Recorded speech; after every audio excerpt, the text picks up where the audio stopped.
All right, class, this is an example of how to analyze a poem using former poet laureate of the United States, Billy Collins' poem Divorce. And I'm starting off with this because it's small. I also have some typed materials, but I know some students, learn better uh, from hearing things. So I want to go over how to analyze. And step one when you analyze a poem is to first read it aloud. Poetry is meant to be heard aloud so you can get the rhythms, and let me teach you how to read it aloud. So as you can see in the poem there on the page, if it's blurry, you can just pull up the handout called Analysis Sentence Writing Worksheet, I believe it's called, or writing an analysis sentence worksheet, something, whatever that document is, you pull it up, or just simply look online for this poem, Divorce by Billy Collins, if it's not coming in clearly for you. But anyways, first read the poem aloud, and the way you do that is, poetry was, invented before there was written language. So a lot of it was performance based, and there would be musical accompaniment, and basically it has a lot of the same rhythms that you might find in music. Those are your music majors. So, for example, whenever you see a comma in a poem, that is a quarter pause. Whenever you see a line break, the end of a line in a poem, like after the word bed, that is a half pause. Whenever there is a stanza break, and on this version, it's not showing the stanza break between forks, Nowtown Forks, and across a granite table, but there's supposed to be a stanza break there, which is also a pause, full pause, and a period is a full pause. Colons and semicolons are full pauses, and any punctuation in the line of a poem that's used to create rhythm is called caesura. That's one of your terms. All right, so the first thing you do is you read it out loud so that you can hear the rhythms of the poem, because sometimes they make meaning and influence emotion and mood and tone, and those are things you can analyze. So this is divorce. Divorce. Once 2 spoons in bed, now tined forks across a granite table, and the knives they have hired. So you can see in the rhythm, there you could probably hear there was a pause after once and a pause at the end of every line, but that last line, because it's longer and has no punctuation in the middle of it, it has no stanza break, like between now time forks and across a granite table. And like I said, I know the stanza break isn't apparent on this version, but there is a big space between now time forks and across a granite table.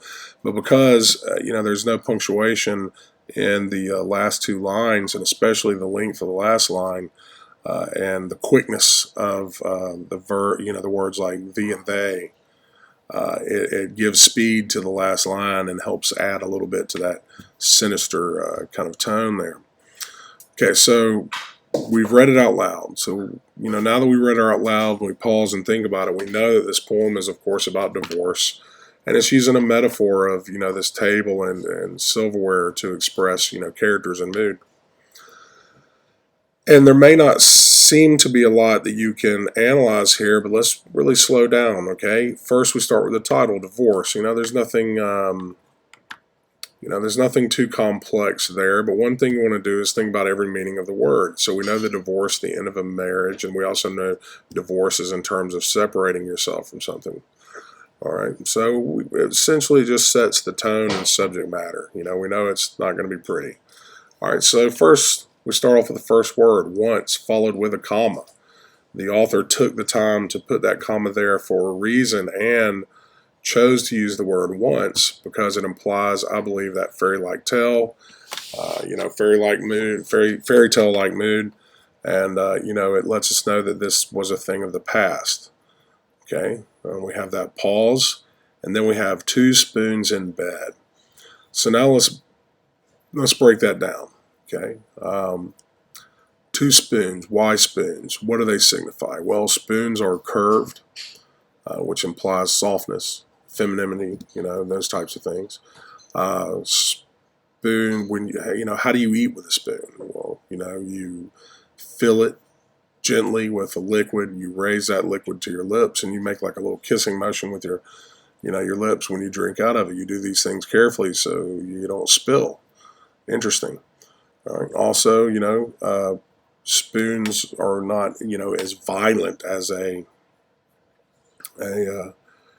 silverware instrument as knives or forks. And when you think about people in love, you often think about spooning, especially when it's followed with bed there. So we know that things were once good, happy, two spoons. These guys are a metaphor for, whatever spouses, man and wife, wife and wife, man and man, whatever, I don't care. And then we have a line break in that comma after bed. So you have that pause there, which is nice because in the second line of the first stanza, we have now, which all of a sudden makes a dramatic shift to present tense. Okay, so we know there's possibly been change over time. So, and we also have tined forks. So, like, why tined? Why choose that word tined? Why not just say forks? Well, what are the ramifications of tined? What does it make you think of? Devil's pitchfork. Tines are the pointy ends of forks. All that stuff. And while forks, well, how do you eat with a fork? You jab, you stab. It's far more, violent than eating with a spoon. Okay, so it implies other things you jab with, words, emotions, things get heated. Okay, and so far in the poem we have two lines and we have two people. This is not a coincidence. All right. Now we go through a stanza break, and I know, like I said, it's not apparent in this online version, but you'll see it, in your assignment sheet. Across a granite table, implies, distance. Okay, they're separated. The silverware is separated now. It's across. The stanza break, oftentimes the stanza break, there's passage of time, changes in mood and meaning, even a change in scene or situation. So in this case, we've got the married couple sitting across a granite table. Why granite? Well, it's cold, hard, rock, symbolizes their emotional state, their coldness towards each other, the hardness of their attitudes. And then in the fourth line, we get, and the knives they have hired.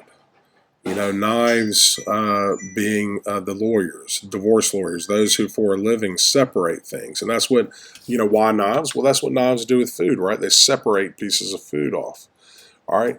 And, of course, obviously hired lawyers. But what's interesting about this now is we have four lines and two-line stanzas, and now we have four characters all sitting, across from each other, and we have that stanza break in the middle.